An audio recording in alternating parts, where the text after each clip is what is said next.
Jangan nodai keberanian dan kesucian merah putih. Ingat, kami diam bukan berarti kami tidak melihat. Kami tidak bicara bukan berarti kami tidak mampu.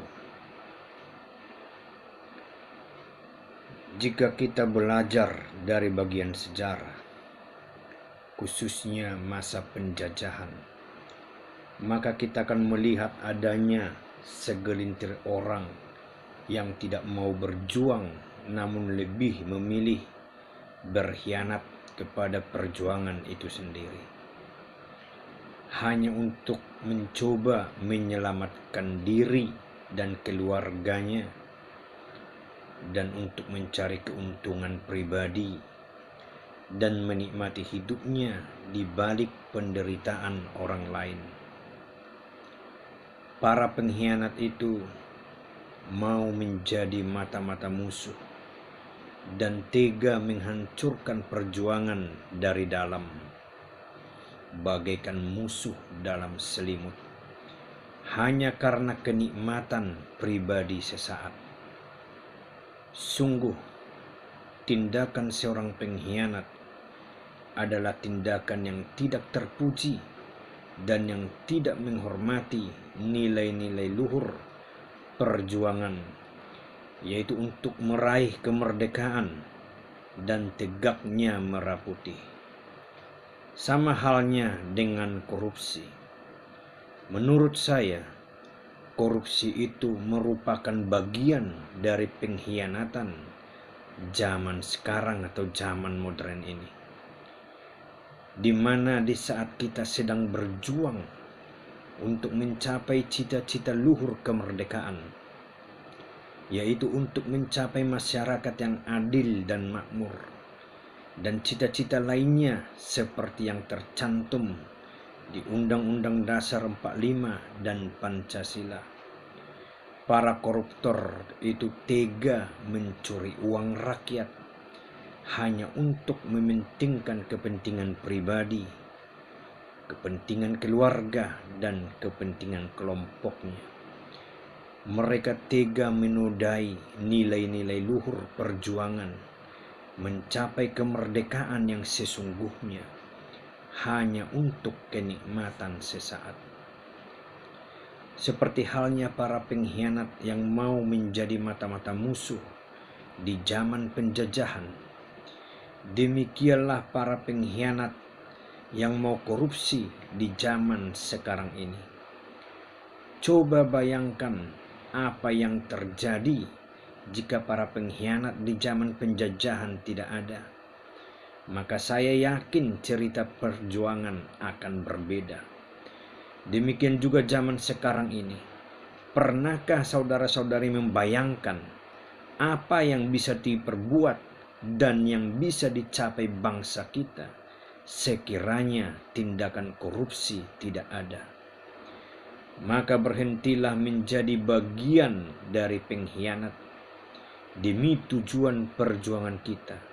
Karena itu, mari jagalah keberanian dan kesucian merah putih itu, khusus bagi para pemimpin bangsa Indonesia yang dipercayakan saat ini.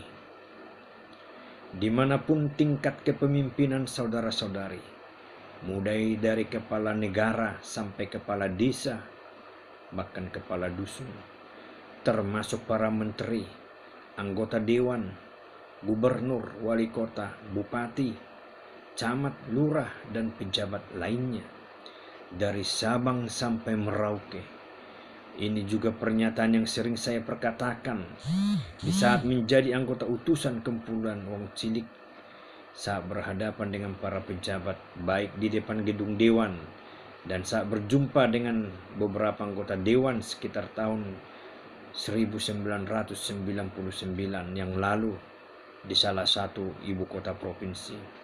Juga sekitar 10 tahun yang lalu saat menjadi utusan berjumpa dengan bupati, camat, dan jajarannya di provinsi yang berbeda, di mana pada kesempatan setiap pertemuan itu saya memperkatakan dengan jelas yaitu dengan perkataan.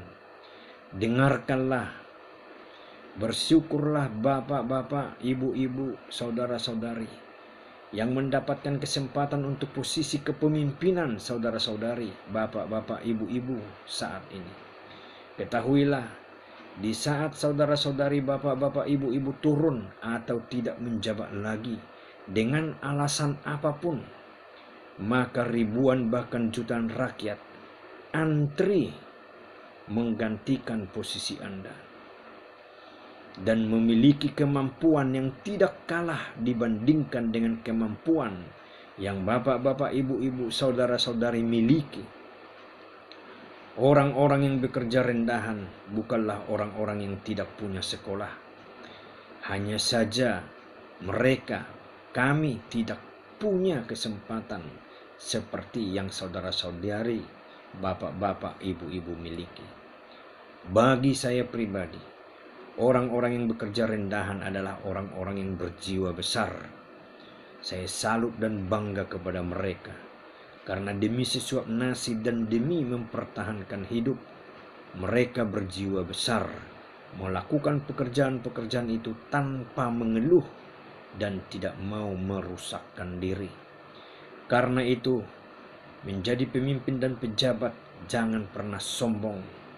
Namun biarlah kiranya bapak-bapak, ibu-ibu, saudara-saudari yang dipercayakan rakyat dan negara mampu melakukan tugas sebaik-baiknya untuk kepentingan kita semua sebagai manusia yang berbangsa dan bernegara. Akhir kata, doa kami menyertai. Mari stop segala bentuk korupsi dan perilaku yang berkhianat. Jadilah pemimpin yang takut akan Tuhan.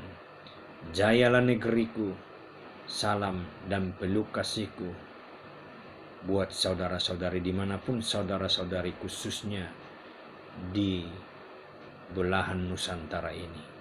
Dalam nama Tuhan Yesus Kristus, pertanda Tunggul Kutabea.